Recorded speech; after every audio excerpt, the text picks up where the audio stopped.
Subong man matian natin si Charlamagne. Mayong gabi liwat sa tanan ng mga televiewers.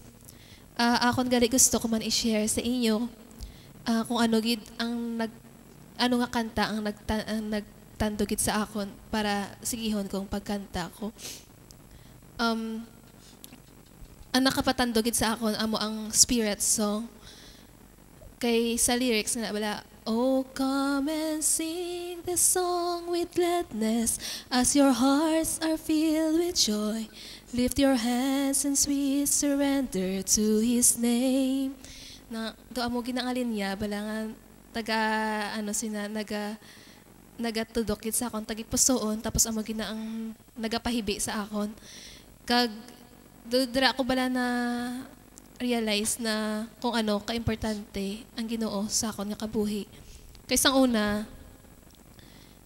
gakanta nako sa mga sa eskwelahan, pero wala ko na, hindi ko bala ma-imagine nga makasulod ako sa ATG kag sa ang Diyos gugma kag makakanta man sa iya, para sa iya.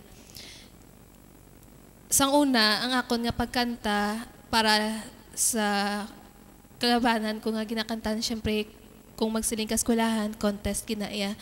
Pero bala may ara mga pressure nga dapat amo ni hindi ka magkaon sang amo sini.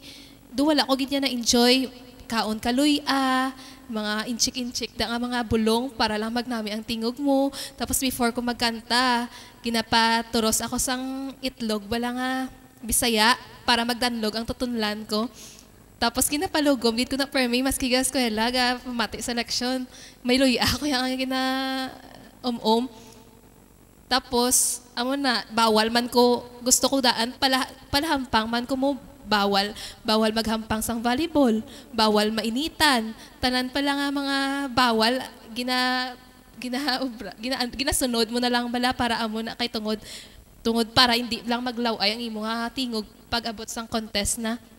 Pero diri ko na yasang nagsulod na ko di kay Lord, maski pa ya tingog mo, maski paos ka pa, maski ka pa kung ang anointing bala nga ginatawag kag ang himaya sang Dios nagaupod sa imo, wala gid sang makapugong sa pagkanta sa imo kung ginatawag ka sang Ginoo bala kag ang pag-ayo sa mga tao paagi sa mga ambahanon, maski pa ya tingog mo, kung nagaupod ang Dios, wala gid mag-aayo gid sa gihapon.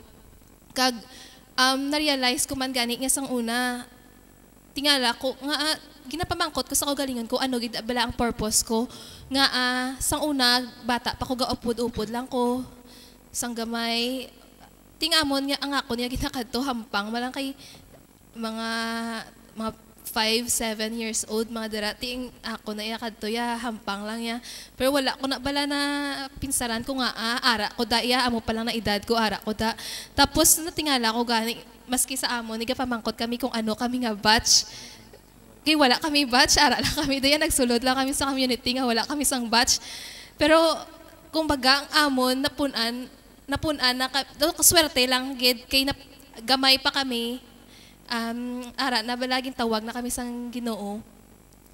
Kag amo na daw sa akon dako gid niya pasalamat ko kay si Jesus sa subong, maski amo pa lang ni edad ko gintawag niya gid bala kag gindamo siya gin parealisar sa akon nga hindi pareho sa iban bala nga mga kabataan bala nga mga layaw.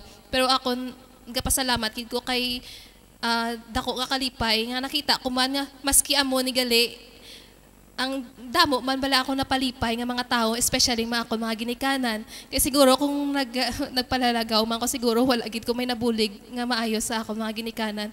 Pero sa amo ni gali gapasalamat gid ko kay maski sa pagkanta damo man nga mga tao ang nagaayo kag wala ka lang bala kabalo nga ginatandog na gali sila nga amo na gapasalamat gid ko sang dako kay Lord nga gintawag niya ako sa sini nga community. In Jesus name. Amen.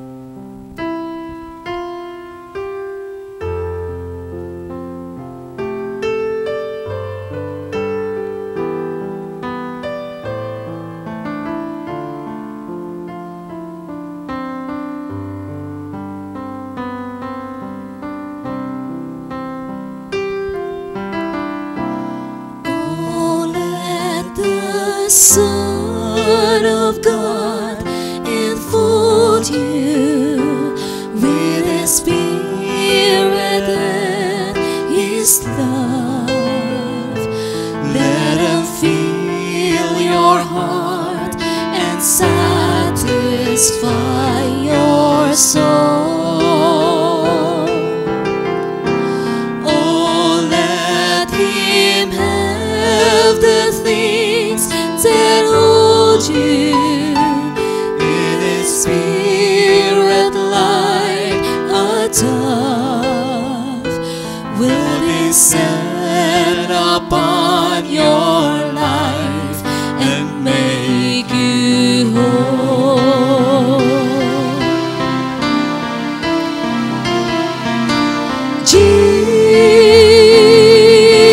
Jesus, oh Jesus,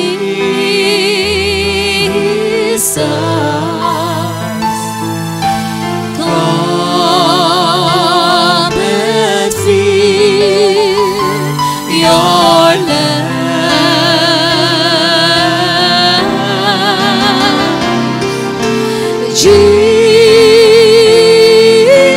Jesus, oh Jesus, come and fill your lands. Oh, come and sing the song with gladness as your hearts are filled with joy. Lift your hands in sweet surrender to His name. Oh, give Him all your tears and sadness. Give Him all your years of pain, and you'll enter into life in Jesus' name.